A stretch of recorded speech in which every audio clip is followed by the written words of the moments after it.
আসসালামু আলাইকুম এভরিওয়ান। আজ আপনাদের সাথে খুবই সুন্দর একটা কেক ডেকোরেশন শেয়ার করব। তো এই কেকটা আসলে সিম্পলের ভিতরে খুবই সুন্দর ছিল। আপু বারবার বলতেছিল যে আপু সেম টু সেম হবে কিনা। তো তার জন্য আর কি এখানে 3 পাউন্ডের একটা কেক ছিল। তো আমি 2 পাউন্ডের একটা বেস রেডি করেছি 8 ইঞ্চি মোল্ডে এবং 1 পাউন্ডের একটা বেস রেডি করেছি আমি 6 ইঞ্চি মোল্ডে। তো কেকগুলো দেখতেই পাচ্ছেন মাশাআল্লাহ কতটা সুন্দর হয়েছে।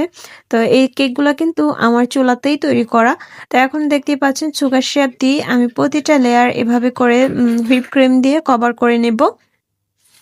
আসলে কেকের প্রসেস তো একই, জাস্ট ডেকোরেশনটা আমরা আলাদা আলাদা করি। তো এখানে আমি প্রতিটা লেয়ারে সুগার সিরাপ হুইপ ক্রিম দিয়ে ভালো করে মানে কেকটাকে কভার করে নিচ্ছি। আর এভাবে কোট করে আপনারা যদি 10 মিনিট ফ্রিজে রেখে দেন তাহলে কিন্তু কেকের কোনো ক্রাম্বস থাকবে না। তো আমি আসলে রাখি না, আমি সাথে সাথেই করে ফেলি। একটা পাইপিং ব্যাগে নিয়ে এভাবে ক্রিমটা ঘুরিয়ে ঘুরিয়ে পুরোটা কেকে লাগিয়ে দিবেন, এতে করে ফিনিশিং আনতে সহজ হবে। তো আমি সবসময় বলি যারা নতুন বেকাররা আছেন তারা এভাবে কেকের ফিনিশিং আনার চেষ্টা করবেন। তো একটা প্যালেট নাইফ দিয়ে আমি ভালো করে কেকের ফিনিশিংটা নিয়ে আসতেছি এবং যে এক্সট্রা ক্রিমগুলো ছিল সেগুলো কিন্তু চলে আসতেছে। তো এটা যেহেতু একটা সিম্পল কেক ছিল, তো নিচে একটু শেডিং টাইপের ছিল, এখানে স্ট্রবেরি রেড কালার দিয়ে আমি নিচের শেডটা নিয়ে এসেছি। আসলে মানে কাস্টমাররা যে রেফারেন্স যে পিকচারটা দিয়ে থাকে হুবহু তো আমরা সেম টু সেম করতে পারি না। তারপরও 100 এর ভিতরে 99% মিলবে, কারণ একজনের কেকের ডেকোরেশন অন্যজন একদম সেম টু সেম পারবে না বা নিজেরাটাই নিজেরা করতে পারি না। তো আপুদেরকে কিন্তু আমরা সেটা বলেই দিই। তো এখন সেম ভাবে 1 পাউন্ড যে কেকটা ছিল সেটাকে আমি ভালো করে কভার করে নিয়েছি।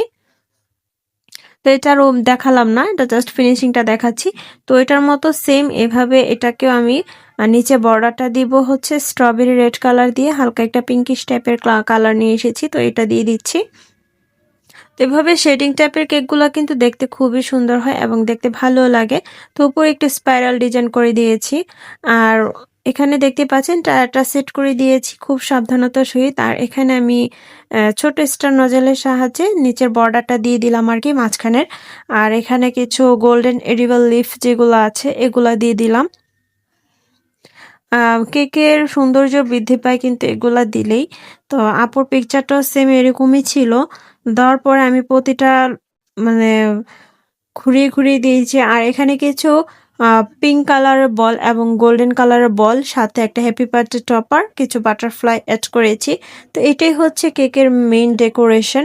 আর বলগুলা ছিল পিঙ্ক কালারের, আমার কাছে যেহেতু পিঙ্ক কালার ছিল না যার কারণে স্ট্রবেরি রেড কালারটা দিয়ে এটা নিয়েছি। তো এটা হচ্ছে কেকের ফাইনাল লুক। দেখতে কেমন হয়েছে অবশ্যই কিন্তু কমেন্ট করে জানাতে ভুলবেন না। আল্লাহ হাফেজ।